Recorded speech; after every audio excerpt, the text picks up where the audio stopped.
Hi, நான் தான் டவிடா. நான் இப்போ மறுபடியும் காது குத்த வந்திருக்கேன்.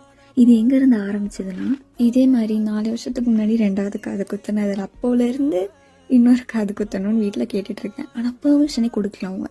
அப்புறம் 4 வருஷம் கஷ்டப்பட்டு ஹார்ட் ஒர்க் பண்ணி கேட்டு எனக்கு மூக்கு குத்தணும்னு ஆசை. ஆனால் எனக்கே ஒரு டவுட், அது எனக்கு நல்லா இருக்குமான்னு.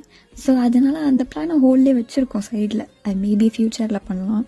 இதில் ஃபன் ஃபேக்ட் என்னென்னா, எனக்கு காது குத்துற ஆசாரி வந்துட்டு இது வரைக்கும் நான் கன் ஷாட் பண்ணதே கிடையாது.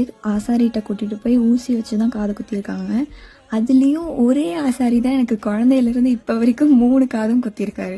ஆல்ரெடி ஒரு எக்ஸ்பீரியன்ஸ் இருக்குன்றதுனால இது ஈஸியாக இருக்கும்னு நினச்சேன். ஆனால் வலி எப்படி இருக்கும் அப்படின்றது எனக்கு மறந்து போயிடுச்சு 4 வருஷம் ஆனதுனால. ஸோ இப்போ லைட்டாக ஆக்சுவலி பயத்தோடு தான் போனேன். ஆனாலும் இந்த தடவை நான் அழுவவே இல்லை. ஸோ இம்ப்ரூவ்மெண்ட் இருக்குது. நான் நோஸ் பியர்சிங் பண்ணுவேன்னா இல்லையான்னு இன்னும் 4 இயர்ஸ் வெயிட் பண்ணி தான் பார்க்க முடியும். ஸோ அப்போ பார்க்கலாம். பாய்.